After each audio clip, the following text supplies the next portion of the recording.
1 milli മുതൽ 100 gram വരെ pack ചെയ്യാൻ പറ്റുന്ന ഒരു മെഷീനെയാണ് ഞാൻ നമ്മുടെ ആളുകൾക്കായിട്ട് പരിചയപ്പെടുത്താനായിട്ട് ദേ നിൽക്കുന്നതാണ് ആ ഒരു മെഷീൻസ്. നമ്മൾ പാക്മാനുമായിട്ട് അസോസിയേറ്റ് ചെയ്തുകൊണ്ട് പാക്കിംഗ് മെഷീൻസിൻ്റെ ഒരു സീരീസ് ഓഫ് കാര്യങ്ങൾ നമ്മൾ ചെയ്യുന്നത്. അതിൻ്റെ ഭാഗമായിട്ട് നമ്മൾ കഴിഞ്ഞ പ്രാവശ്യവും ഒരു വീഡിയോ ഇട്ടായിരുന്നു. ഇതൊരു പാക്കിംഗ് മെഷീനാണ്. ഞാൻ പാക്മാൻ്റെ എറണാകുളത്തുള്ള ഫാക്ടറിയിലാണ് നിൽക്കുന്നത്. അപ്പോൾ ഇന്നൊരു വീഡിയോ പുറത്ത് നിന്നുകൊണ്ട് നമ്മൾ ആൾക്കാരെയൊക്കെ ഒന്ന് കാണിച്ചുകൊണ്ട് ഷൂട്ട് ചെയ്യാൻ തീരുമാനിച്ചു. അല്ലേ സാറല്ലേ? സ്ഥലമുണ്ട്.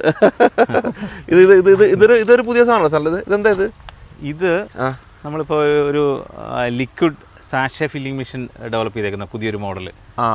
Okay, liquid sachet filling machines. Leak free ആയിട്ടുള്ള ഒരു മെഷീനാണിത്. എന്താ ഇതിൻ്റെ പ്രത്യേകത? ഇതിൻ്റെ പ്രത്യേകത എന്ന് പറഞ്ഞു കഴിഞ്ഞാൽ ഇത് പുഷ് ബാക്ക് ജോ ഉപയോഗിച്ചിട്ട് ചെയ്യുന്ന സിസ്റ്റമാണിത്.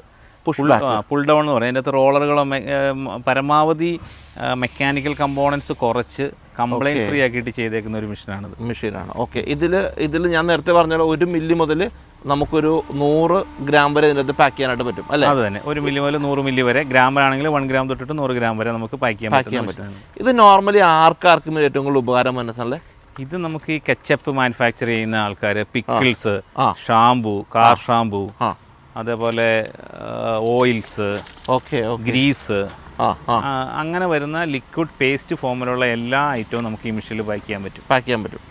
നമുക്കൊന്ന് കണ്ടാലോ ഒന്ന് ഇതിൻ്റെ ഫംഗ്ഷൻ. ഇപ്പം നമ്മൾ ഓൾറെഡി ഒരു കെച്ചപ്പിൻ്റെ ഒരു ഫ്രൂട്ടി മാനോ അല്ല, ഇത് ഫ്രൂട്ടോമാൻസിന് വേണ്ടിയിട്ട് ഇപ്പോൾ ചെയ്തേക്കുന്ന ഒരു മെഷീനാണ്. ഓക്കെ. കേരളത്തിലെ പല കമ്പനീസിനും വേണ്ടി ഇങ്ങനത്തെ പാക്കിംഗ് മെഷീൻസ് ഒക്കെ മാനുഫാക്ചർ കൊടുക്കുന്ന സ്ഥലമാണ് കേട്ടോ. ഇനി ഇതല്ല, നിങ്ങൾക്ക് ഏതെങ്കിലും ഒരു സ്പെഷ്യൽ റിക്വയർമെന്റ് ഉണ്ട് നമുക്ക് ചെയ്യാൻ പറ്റില്ല. പിന്നെ നമുക്ക് ഇൻഡസ്ട്രിയിൽ സ്പെഷ്യൽ പർപ്പസ് മെഷീൻസ് ആണ് നമ്മുടെ മെയിൻ ആയിട്ടുള്ള ഒരു മറ്റുള്ള ആൾക്കാരിൽ നിന്ന് വ്യത്യസ്തമായിട്ട് ഞങ്ങൾ ചെയ്യുന്നത്. അതായത് കസ്റ്റമർ റിക്വയർമെന്റ് അനുസരിച്ചിട്ട് പാക്കേജിങ്ങിലും പ്രോസസ്സിങ്ങിലും മാനുഫാക്ചറിങ്ങിലും സ്പെഷ്യൽ പർപ്പസ് മെഷീനറികൾ മാനുഫാക്ചർ ചെയ്യുന്നുണ്ട്. ചെയ്യാൻ പറ്റും. അത് ഓട്ടോമാറ്റിക് കൊടുക്കാൻ പറ്റും. ഫുൾ ഓട്ടോമാറ്റിക്കാണ് ചെയ്യുന്നത് അല്ലേ? നമുക്കിത് ഇതിന്റെ ഫംഗ്ഷൻ ഒന്ന് കാണിച്ചാലോ? നമുക്ക് ടച്ച് സ്ക്രീനിലാണ് ഇതിന്റെ എല്ലാ ഫംഗ്ഷനും വരുന്നത്. ടച്ച് സ്ക്രീനിലാണ് നമുക്ക് ഇതിന്റെ പാരാമീറ്ററുകൾ, എത്ര വെയിറ്റ്, കാര്യങ്ങളെല്ലാം നമുക്ക് ടച്ച് സ്ക്രീനിൽ സെറ്റ് ചെയ്യാൻ പറ്റും. ഇത് നമുക്ക് ഇതിന്റെ ഓൺ ചെയ്ത് കഴിഞ്ഞ് കഴിഞ്ഞാൽ വളരെ സിമ്പിളായിട്ട് ഇതിങ്ങനെ വർക്ക് ചെയ്തുകൊണ്ടിരിക്കും. ഓക്കെ, സാധനം വർക്ക് ചെയ്യണല്ലോ ഇവിടെ. നമുക്ക് അറ്റ് എ ടൈം എത്ര കെച്ചപ്പ്, എത്ര ഗ്രാം? ഒരു മിനിറ്റിൽ 30 തൊട്ട് 40 പൗച്ചസ് പെർ മിനിറ്റ് വരെ നമുക്ക് ഇതിൻ്റെ അകത്ത് ചെയ്യാൻ പറ്റും. സ്പീഡ് കൂട്ടാൻ പറ്റും. മെഷീൻ്റെ പ്രൊഡക്റ്റ് അനുസരിച്ചിട്ട് നമുക്ക് സ്പീഡ് കൂട്ടാൻ പറ്റും. മാക്സിമം എത്ര വരെ സ്പീഡ്? 40 സ്പീഡാണ്. 1 മിനിറ്റ് 40 ഒരു മിനിറ്റിൽ. മിനിമം എത്ര വരെയാണ്? മിനിമം നമുക്ക് എത്ര വേണം സെറ്റ് ചെയ്യാൻ പറ്റും. ഒരു പാക്കറ്റ് തൊട്ടിട്ട് സെറ്റ് ചെയ്യാൻ പറ്റും. ഓക്കെ. ഇതെല്ലാം PLC ബേസ്ഡ് മെഷീൻസ് ആണ്. ഏതാ? PLC ആണ്. എന്ന് വെച്ചാൽ എന്താ? പ്രോഗ്രാമിംഗ് ലോജിക് കൺട്രോൾ എന്ന് പറയും. അതായത് നമുക്ക് പ്രോഗ്രാം എഴുതി കൊടുത്തിരിക്കുകയാണ് ഇതിനകത്ത്. ആ പ്രോഗ്രാമിനനുസരിച്ചാണ് മെഷീൻ വർക്ക് ചെയ്യുന്നത്. അപ്പോൾ വളരെ സിമ്പിളായിട്ട് നമുക്ക് ടച്ച് സ്ക്രീൻ വഴി ഇതിൻ്റെ അകത്ത് ഡാറ്റകളെല്ലാം എൻ്റർ ചെയ്യാൻ പറ്റും. കസ്റ്റമർ ഫ്രണ്ട്ലി ആണിത്. ഈ കാണുന്ന പ്രൊഡക്റ്റുകളെല്ലാം അല്ലേ സാറല്ലേ? അതെ. ഈ കാണിക്കുന്ന പ്രൊഡക്റ്റുകളെല്ലാം അതിൽ നമുക്ക് ഇതെല്ലാം ഈ മെഷീനിൽ പാക്ക് ചെയ്തേക്കുന്നതാണ്. ഇത്രയും പ്രൊഡക്ട്സുകൾ ഇതുപോലെ ചെയ്യാൻ പറ്റും. ഇതിനകത്തൊരു വെറൈറ്റി ഒരു സംഭവം ഞാൻ കാണിച്ചു തരാം നിങ്ങൾക്ക്. ഇതുണ്ട്. ഇത് ഞങ്ങൾ വില്ലീസ് വൈറ്റ് എന്ന് പറയുന്ന ഒരു കമ്പനിക്ക് ടൂത്ത് പേസ്റ്റ് മാനുഫാക്ചർ ചെയ്യുന്നതാണ്. അവർക്ക് ആ ടൂത്ത് പേസ്റ്റിന്റെ ഷേപ്പിലാണ് ഈ പൗച്ച് ചെയ്ത് കൊടുത്തിരിക്കുന്നത്. ഇങ്ങനെ ഡൈക്കട്ട് പോലെ അല്ലേ? ഡൈക്കട്ട്. ഓക്കെ. അത് ഈ മെഷീനിൽ ചെയ്യാൻ പറ്റും. ഈ മെഷീനിൽ ഒരു ഡൈ നമ്മൾ ഫിറ്റ് ചെയ്ത് കഴിഞ്ഞാൽ ഡൈ കട്ട് നമുക്ക് ഈ മെഷീനിൽ ചെയ്യാൻ പറ്റും. ഓക്കെ. അതാണ് ഈ മെഷീനെ പ്രത്യേകത. ഈ കസ്റ്റമർക്ക് എപ്പോഴും ഉണ്ടാകുന്ന ഒരു സംശയം എന്ന് പറഞ്ഞാൽ ഇത് കുറേ നാളുമ്പോൾ കഴുകാനൊക്കെ പറ്റും. വെള്ളമൊക്കെ ഒഴിച്ച് കഴുകാനോ അല്ലെങ്കിൽ അങ്ങനെ എന്തെങ്കിലും ഇപ്പോൾ ഉപയോഗം കഴിഞ്ഞാൽ കഴുകി അങ്ങനെ എന്തെങ്കിലും പ്രശ്നം ഉണ്ടാവുമോ? ഇതൊരു പ്രശ്നമില്ല. ഇത് ഫുള്ള് വാഷബിൾ മെഷീനാണ്. ഫുള്ള് സ്റ്റെയിൻലെസ് സ്റ്റീലിലാണ് ചെയ്തിരിക്കുന്നത്. അപ്പോൾ അതുകൊണ്ട് ഇതിനകത്ത് അങ്ങനെ ഒരു പ്രശ്നമേ വരില്ല. ഓക്കെ. അതേപോലെ തന്നെ ഇതിൻ്റെ അകത്ത് നമുക്ക് വാഷ് ചെയ്യാൻ വേണ്ടിയിട്ടുള്ള പ്രൊവിഷൻസും അങ്ങനെയുള്ള കാര്യങ്ങളും എല്ലാം ഓട്ടോ ക്ലീനിങ് എല്ലാം സോഫ്റ്റ്വെയറിൽ കൊടുത്തിട്ടുണ്ട്. ചെയ്യാൻ പറ്റും. ഓക്കെ. ഇവിടെയാണ് പ്രൊഡക്റ്റ് ഇടുന്നത് അല്ലേ? അതെ അല്ലേ? ആ ഹോപ്പറിൻ്റെ മുകളിലാണ് പ്രൊഡക്റ്റ് ഇടുന്നത്. അപ്പോൾ ഇതിനെ കസ്റ്റമൈസ് ചെയ്യാൻ പറ്റും. ഫോർ എക്സാമ്പിൾ ഇപ്പോൾ ഇതിലൊരു ഒരു മിനിമം വെയിറ്റോ അങ്ങനെ എന്തെങ്കിലും ഉണ്ടോ? ഇതിപ്പോൾ നോർമലി 25 ലിറ്ററിലാണ് ഇതിപ്പോൾ ഹോപ്പർ വരുന്നത്. കസ്റ്റമർ റിക്വയർമെന്റ് അനുസരിച്ചാണ് ചെയ്യുന്നത്. കസ്റ്റമർക്ക് റിക്വയർമെന്റ് എന്താണെന്ന് പറഞ്ഞു കഴിഞ്ഞാൽ ചിലപ്പോൾ നമ്മൾ ഹോപ്പറിന്റെ വലിപ്പം കൂട്ടണമെന്നുണ്ടെങ്കിൽ വലിപ്പം കൂട്ടി കൊടുക്കും. വലിപ്പം കൂട്ടാൻ പറ്റും. അതെ. ഈ കാണുന്നത് എന്താ സാർ? ഒരു പമ്പ് പോലത്തെ ഒരു സാധനം ഇവിടെ വന്നപ്പോൾ ഞാൻ ചോദിക്കണമെന്ന് വിചാരിച്ചാൽ ഇതെന്താ? ഇതൊരു സിറിഞ്ചാണിത്. ഇതൊരു ന്യൂമാറ്റിക് സിറിഞ്ചാണ്. ഈ ന്യൂമാറ്റിക് സിറിഞ്ചിൽ സക്ക് ചെയ്തിട്ടാണ് ഇതിൻ്റെ അകത്ത് ഈ മെഷർമെന്റ് നമ്മൾ സെറ്റ് ചെയ്യുന്നത്. ന്യൂമാറ്റിക് സിലിണ്ടറിൽ സക്ക് ചെയ്തിട്ട്. ഇതൊക്കെ സ്റ്റെയിൻലെസ് സ്റ്റീൽ അല്ലേ? അതെ. ഇതെല്ലാം സ്റ്റെയിൻലെസ് സ്റ്റീലാണ് ചെയ്തേക്കുന്നത്.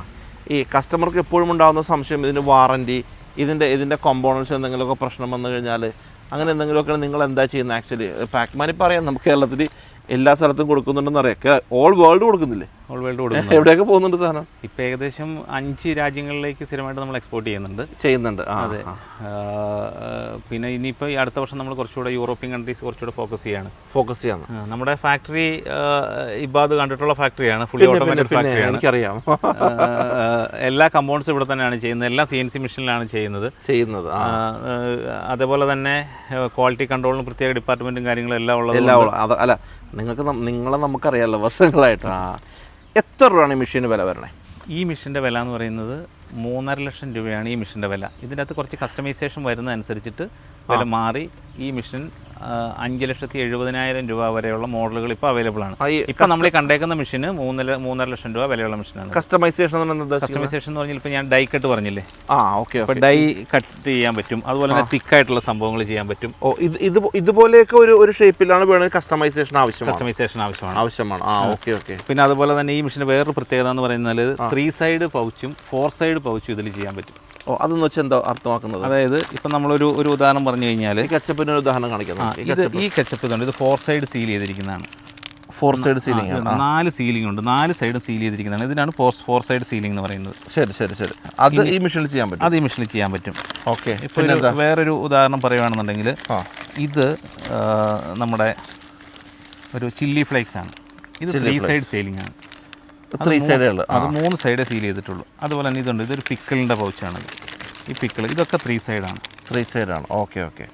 അപ്പോൾ ഇങ്ങനെ ആ ഒരു കസ്റ്റമൈസേഷൻ ഇതിനകത്ത് ചെയ്യാൻ പറ്റുമെന്ന് അർത്ഥം. അത് തന്നെ, അത് കസ്റ്റമൈസേഷൻ. അപ്പോൾ അങ്ങനത്തെ ഒരു റിക്വയർമെന്റ്സ് വരുമ്പോൾ അതിനനുസരിച്ചിട്ട് മെഷീൻ്റെ പ്രൈസിൽ വ്യത്യാസം വരില്ലേ? ഇല്ല. അതായത് ഇത് ഈ മെഷീൻ്റെ കോമൺ ഫെസിലിറ്റിയാണത്. 3 സൈഡും 4 സൈഡും ചെയ്യാൻ പറ്റുന്ന കോമൺ ഫെസിലിറ്റി ഉള്ള മെഷീനാണിത്. അത് വളരെ യൂസർ ഫ്രണ്ട്ലി ആയിട്ട് കസ്റ്റമർക്ക് തന്നെ 3 സൈഡ് വേണമെങ്കിൽ വളരെ ഈസി ആയിട്ട് ഇത് കൺവെർട്ട് ചെയ്യാൻ പറ്റും. കൺവെർട്ട് എന്ന് വെച്ചാൽ ജസ്റ്റ് ഒരു ചേഞ്ച് ഓവറിൻ്റെ ഒരു ബുദ്ധിമുട്ട് പോലും ഇല്ലാതെ ഓപ്പറേറ്റർക്ക് തന്നെ 3 സൈഡിലേക്കും ഇതിലേക്കും കൺവെർട്ട് ചെയ്യാൻ പറ്റും. നിങ്ങൾ എക്സ്ട്രാ കസ്റ്റമൈസേഷൻ എന്ന് പറഞ്ഞാൽ എന്ത് സാധനം? ആക്ച്വലി എക്സ്ട്രാ കസ്റ്റമൈസേഷൻ എന്ന് പറഞ്ഞത് ഇപ്പോൾ ഒരു ഉദാഹരണം ഞാൻ പറയുകയാണെന്നുണ്ടെങ്കിൽ ഇവിടെ ഇതാണ് നമ്മളിതിൻ്റെ സീലിങ്ങിൻ്റെ സൈഡ് സീലിങ്ങിന് ഉപയോഗിക്കുന്ന സീലിംഗ് ജോ. അപ്പോൾ ഇത് 3 സൈഡ് ആക്കണം എന്നുണ്ടെങ്കിൽ ഇതുണ്ടോ, ഈ നോബിൽ ഇങ്ങനെ തിരിച്ചു കഴിഞ്ഞ് കഴിഞ്ഞാൽ ഈ സീലർ വെളിയിലോട്ട് പോരും. അപ്പോൾ ആ സൈഡിൽ സീലിംഗ് ഉണ്ടാവില്ല. അപ്പോൾ അത് 3 സൈഡ് ആകും. നമുക്കത് 4 സൈഡ് ആക്കണമെങ്കിൽ ഈ നോബിൽ ഇങ്ങനെ തിരിച്ചു കഴിഞ്ഞ് കഴിഞ്ഞാൽ അതിൻ്റെ ആ സീലിങ്ങിൻ്റെ പൊസിഷൻ, ഇതാണ് സീലിങ്ങിൻ്റെ പൊസിഷൻ. ആ പൊസിഷനിൽ കൊണ്ട് വെച്ച് കഴിഞ്ഞാൽ ഇത് 4 സൈഡ് ആകും. അതാണ് ഇതിൻ്റെ പ്രത്യേകത. ഇത് വേറെ ഒരു മെഷീനിലും ഈ ഒരു ഫെസിലിറ്റി ഉണ്ടാവില്ല. 3 സൈഡ് അവൈലബിൾ അല്ല. ഇത് നിങ്ങൾ എക്സ്ട്രാ കസ്റ്റമൈസേഷൻ എന്ന് പറഞ്ഞില്ലേ, അത് എന്തായിരിക്കും ഈ മെഷീനിൽ എക്സ്ട്രാ കസ്റ്റമൈസേഷൻ വരുന്നത്? എക്സ്ട്രാ കസ്റ്റമൈസേഷൻ വരുന്നത് വെച്ചാൽ ഇതിലിപ്പോൾ പ്രിൻ്റർ ഫിറ്റ് ചെയ്യുന്നത് ഇതുണ്ട്. ഇതിപ്പോൾ നമ്മളൊരു TTOയ്ക്ക് വേണ്ടിയുള്ള ബ്രാക്കറ്റാണ്. പക്ഷേ അതിനെ കൺവെർട്ട് ചെയ്ത് നമ്മളിപ്പം ഇങ്ക്ജെറ്റ് പ്രിൻ്റർ ഫിറ്റ് ചെയ്യാൻ വേണ്ടിയിട്ട് ആ ബ്രാക്കറ്റിനെ കൺവെർട്ട് ചെയ്ത് ഇതൊരു ഇങ്ക്ജെറ്റ് പ്രിൻ്റർ വെക്കാനുള്ള ബ്രാക്കറ്റാക്കി മാറ്റിയിട്ടുണ്ട്. എന്ന് പറഞ്ഞ പോലെ തന്നെ കസ്റ്റമർ റിക്വയർമെൻ്റ് ആയിരുന്നു അവർക്ക് ഇങ്ക്ജെറ്റ് പ്രിൻ്റർ കണക്ട് ചെയ്യണം എന്നുള്ളത്. അപ്പോൾ അതിൽ അതായത് ഇതിൽ വിലയും ഡേറ്റും ഒക്കെ അടിക്കാൻ വേണ്ടിയിട്ടുള്ള ഓട്ടോമാറ്റിക്കായിട്ട് ഓരോ പൗച്ച് വരുന്നതനുസരിച്ചിട്ട് കോഡിംഗ് എന്നാണ് ആ പ്രോസസ്സിന് പറയുന്നത്. അപ്പോൾ കോഡിങ്ങും ഇതിനകത്ത് ഇൻബിൽട്ട് ആണ്, ചെയ്യാൻ പറ്റും. അപ്പോൾ എന്തായാലും ഒരു ചെറിയൊരു സംരംഭകനെ സംബന്ധിച്ച് അച്ചാറുകളോ അല്ലെങ്കിൽ സിപ്പപ്പ് ചെയ്യാം അല്ലേ? സിപ്പപ്പ് ചെയ്യാൻ പറ്റും. സിപ്പപ്പൊക്കെ ചെയ്യാൻ പറ്റണമെന്നുള്ളൊരു മെഷീൻ നോക്കി നടക്കുന്ന ആൾക്കാർക്ക് അതൊരു 3.5 ലക്ഷം രൂപ തീരില്ലേ? സിപ്പപ്പിന്റെ സാധനങ്ങളൊക്കെ അതെ, ഒരു മിനിറ്റിലൊരു 40 അടിയാൻ പറ്റും അല്ലേ? ആൾക്കാരാണെന്നുണ്ടെങ്കിൽ ഈ മെഷീൻ നിങ്ങളെ പിന്നെ നിങ്ങൾക്ക് ഇതുമായിട്ട് ബന്ധപ്പെട്ട് ബാങ്കിന്റെ കാര്യങ്ങളെല്ലാം ഡോക്യുമെന്റേഷൻ എല്ലാം പാക്മാൻ ചെയ്യുന്നുണ്ട് അല്ലേ? അതെ. കസ്റ്റമർ റിക്വയർമെന്റുമായിട്ട് വന്നാൽ മതി, അവർക്ക് വേണ്ട സാധനം. ഇനി ഇതല്ല, വേറെ ഒരുപാട് മെഷീൻസ് ഉണ്ട്, അല്ല നമ്മൾ ഓരോ വീഡിയോയിൽ സെപ്പറേറ്റ് ആയിട്ട് കാണിക്കും. വന്നു കഴിഞ്ഞാൽ പാക്മാൻ അത് ചെയ്ത് തരികയും ചെയ്തതാണ്. അല്ലേ? താങ്ക്സ്, കാണാം കേട്ടോ. Okay, thank you. ആളുകൾ വിളിക്കും, ചെയ്ത് കൊടുക്കാം, എനിക്ക് കമ്മീഷൻ തരിക. വീണ്ടും കാണാം. ബൈ.